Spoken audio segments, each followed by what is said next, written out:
7 pessoas morreram hoje por falta de oxigênio em um hospital de Coari, no interior do Amazonas. O estado recebeu há pouco caminhões abastecidos com 107 mil metros cúbicos do insumo doados pela Venezuela. Então a gente vai para lá ao vivo com a repórter Bárbara Mitoso. Oi, Bárbara, boa noite para você. O comboio então já chegou a Manaus?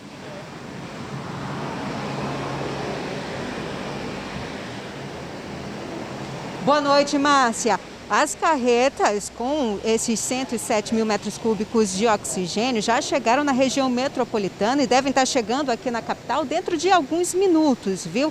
Atualmente, em Manaus, o consumo diário é de 76 mil metros cúbicos, ou seja, esses 107 mil metros cúbicos devem abastecer as unidades aqui da capital, por exemplo, por mais um dia e meio.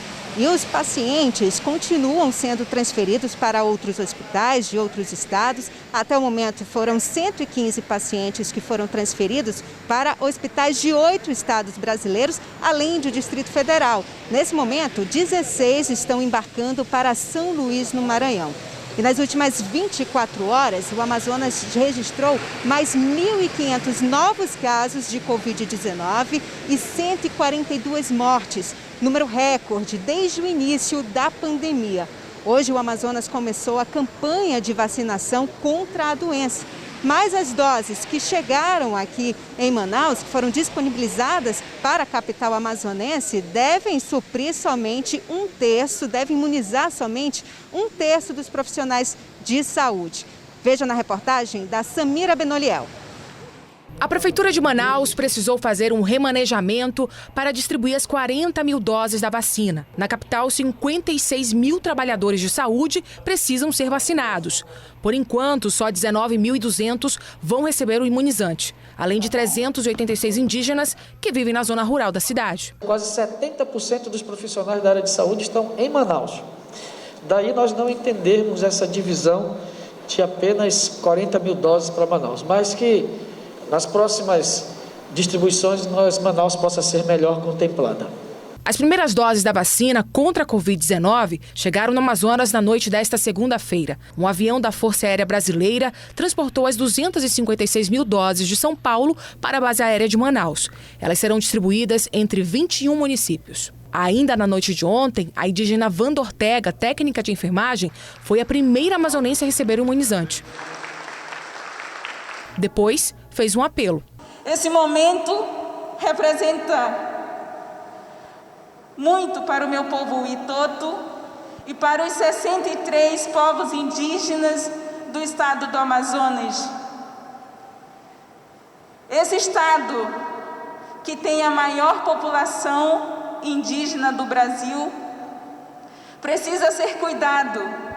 O governo do Amazonas também enviou imunizante para 3 cidades do interior que concentram a maior parte da população indígena. São Gabriel da Cachoeira, Tabatinga e São Paulo de Olivença receberam no total mais de 40 mil doses. Muitas delas devem chegar às aldeias através de barcos. Só nesta segunda-feira, o estado registrou 117 mortes por Covid-19.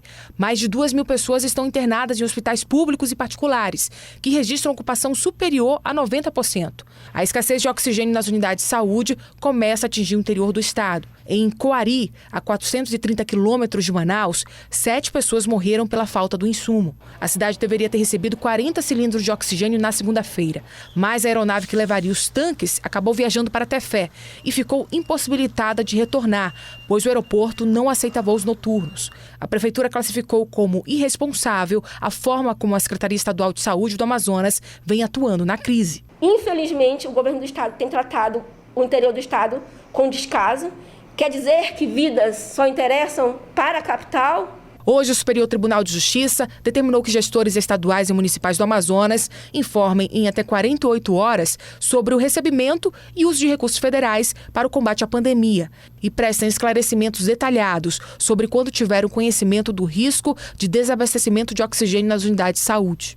A Força Nacional do SUS, convocada pelo ministro da Saúde, Eduardo Pazuello, para atuar em Manaus, enviou 5 relatórios ao Ministério, informando a escassez de oxigênio, inclusive com a previsão de quando ocorreria o colapso. O último documento foi encaminhado em 13 de janeiro. No dia seguinte, os hospitais de Manaus amanheceram sem um insumo, levando à morte dezenas de pacientes. Conheci um rapaz que ele comprou um cilindro por R$4.000, pequeno. Esse do grande está 7 mil. Quem tem, compra. Quem não tem, aí? Tem que chorar. O Ministério da Saúde não se pronunciou sobre o recebimento dos relatórios. Já a Secretaria Estadual de Saúde do Amazonas afirmou que, por causa do atraso da empresa fornecedora de oxigênio, não foi possível levar os cilindros para Coari em voo direto, já que o aeroporto da cidade não opera à noite.